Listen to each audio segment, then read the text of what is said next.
This is Yusef here, and I think I might title this Dumb, Stupid, Scared Religious People, or People Afraid to Die, or something like that, because this it was brought up. I said, why did evolution favor the religious characteristics in humanoids? Why did that get favored instead of any theistic one? They said, well, becoming conscious, that was the only way to cope with the reality of death. That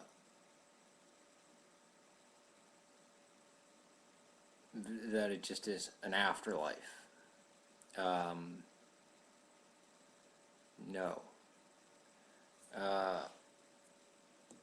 I struggle with the afterlife, because to me it's just death. That's why it's important for me to have children, so my genes live on. That is my afterlife. What happens after the after? I don't know. The general resurrection. I don't have any insurance, basically. All right. There's no. And you say you can cast out demons, you can prophesy miracles, you can heal the sick, but at the end of the day, I'll say, I never knew you. Depart from me to everlasting fire, or something like that.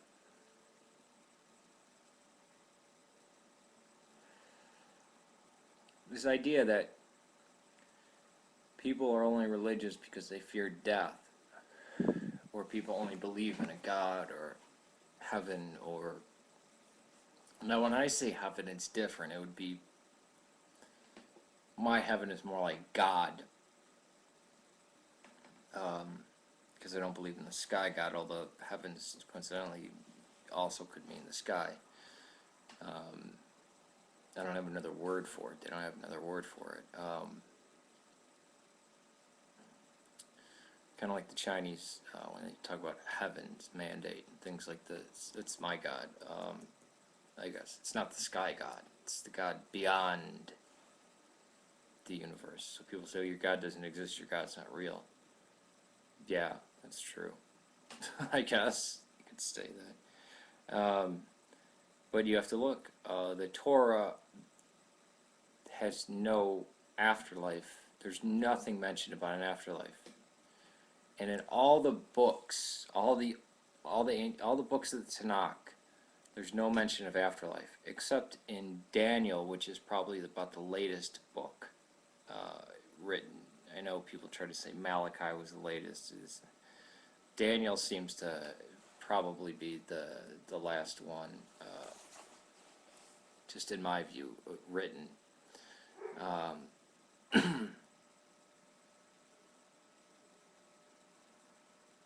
But it's very odd, because in Daniel there's canonical parts and uncanonical parts people agree with, people don't want to agree with, or this and that. And so it's kind of a dicey book to deal with, and it hints at an afterlife. But even to the time of even in Christ's time, there was a big faction, or there was a very powerful faction of Jews that didn't believe in an afterlife. They rejected it. Because, I mean, you see the word soul appear in the Old Testament. That means your body with life force in it. Many of the ancient religions didn't have the idea of an afterlife. If you look at the Sumerian religion, I might be getting it wrong, it might be Akkadian. Sumer and Akkad were right next to each other. The religions were kind of similar, but the afterlife was just a dusty room. It's where the concept of Sheol comes from. It's either the grave or everybody's just in this dusty room. It's not a good thing. It's more like just a hell, you know.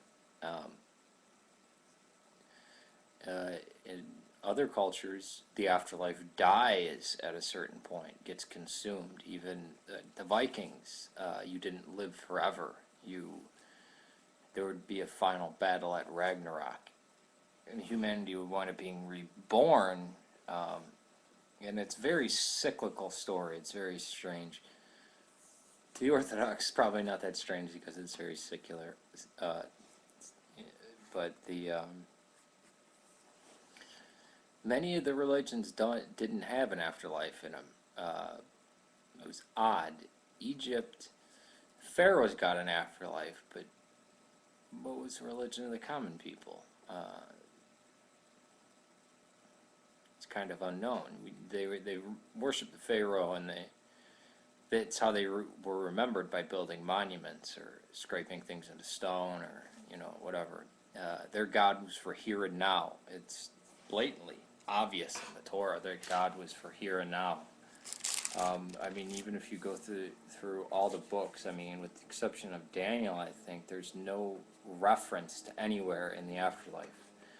Because, oh, King David, oh, my child is, my child is gone, and I will soon be with him. In the grave, yeah, it's in the grave. It's not. People interpret that through Christianized, oh, in heaven, or in this modern Talmudic Judaism, oh, heaven. No, the heavens spoke through prophets and signs and wonders, but you didn't go up there.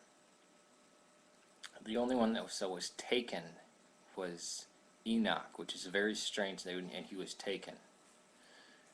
God limited the life of man. You shall taste death. And I don't think most people believe in God or have any sense of spirituality or anything like that, or just because they're afraid to die. I suppose that could be true of some people. I think maybe at a point in my life that was a concern. But I think that's where you're very atheistic. You don't have spirituality. You're hoping against hope that this is real life. I hope that's when it is an insurance policy. Kind of when I was lost and wandering. After I became confident, and it's kind of weird. I became confident in that there doesn't. Yes, God will accept me, this and that, and then I turned into an atheist because who cares, It was very weird, and I've never gotten out of that atheist thinking. It's a bad thing, I guess. It's not orthodox that there is no afterlife, but that doesn't impede my prayers. That doesn't do anything to harm me. I don't think about life after death. I think the security of my family here, what's important is what you do right here and now, good works that you do and everything like that. Your family, watching out for your kids, making sure the world is a better place than you left it. Most people's sense of spirituality probably comes from them just looking at the world. Being self-aware is a very odd thing. All these feelings that we have, all the expression, art, music, literature, culture, imagination, desires, fantasies, dreams, all this kind of stuff comes into play. So when you say, oh, that's just a religious edge, well, I mean, so for a fact that no other animal is cognizant of death. I think dogs are. What about gorillas? What about dolphins? What about octopus? Some of the smartest things. I know octopus seems strange. They're extremely intelligent animals. To me, that just doesn't work. I mean, that's an extreme minority. It certainly does seem like the evangelicals have this fear of death, but that's because they believe that all the world, that we're born into sin, damned, and you're born original sin, and you've got to say these magic words to be saved to God, which secret words to be saved. That's a form of Gnosticism. Yeah, it's not the Gnosticism that is proclaimed by a few of my friends on here, but that's a form of Gnosticism. These secret code words or secret knowledge that, oh, it's in the name of Christ. The church is getting all wrong for 1,500 years. You have to, and no. Remember, said we're going to be judged by the content of our heart. It's just contrite and, loving, and, that we're going to be judged by our conscience, basically. But this is only for Orthodoxy. Modern religions that have sprung post-Christianity, because Judaism, pre-Christianity, wasn't sure about an afterlife. You had the Pharisees, which said, yes, there was an afterlife, which things like that come in the books of, like, the Maccabees, which is, like, the first century BC. I mean, it's very late in the game. So, post-Christianity, it seems like Judaism is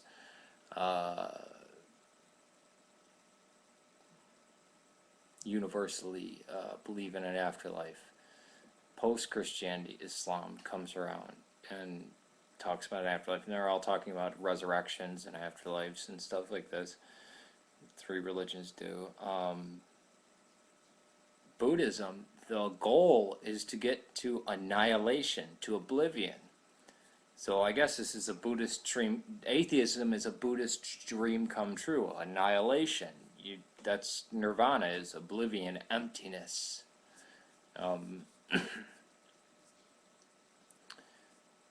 Total destruction of the ego and superego.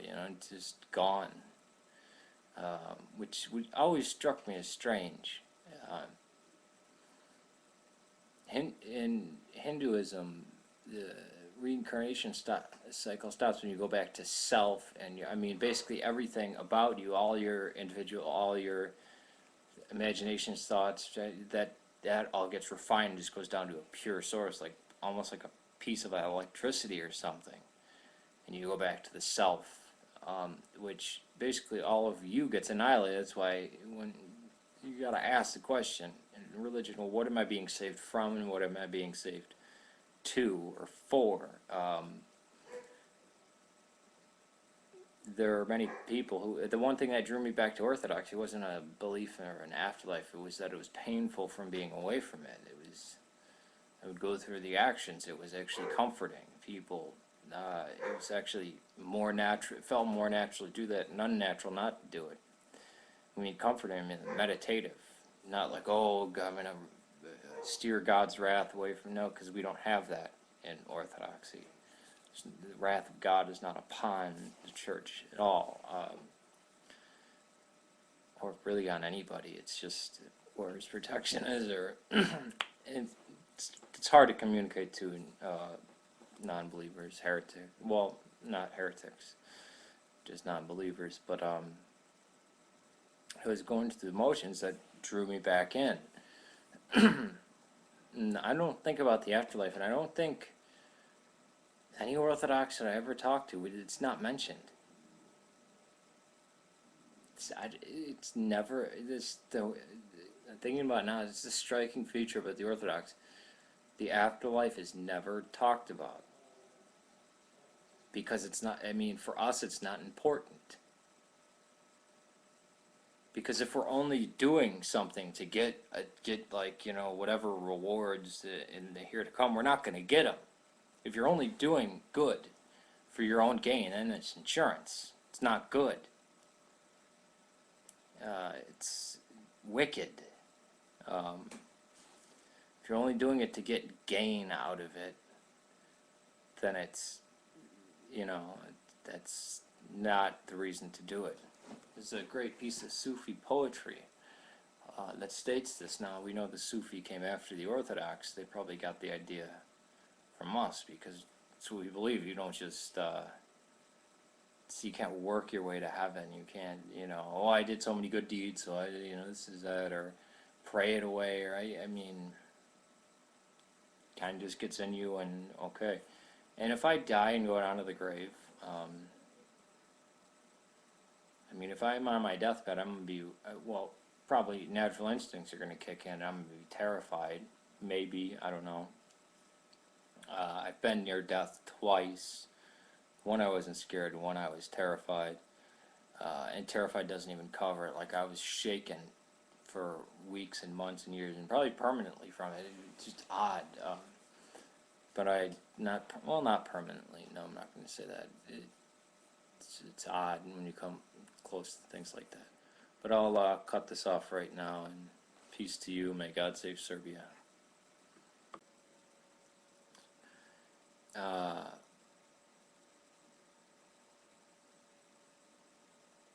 That it just is an afterlife. No.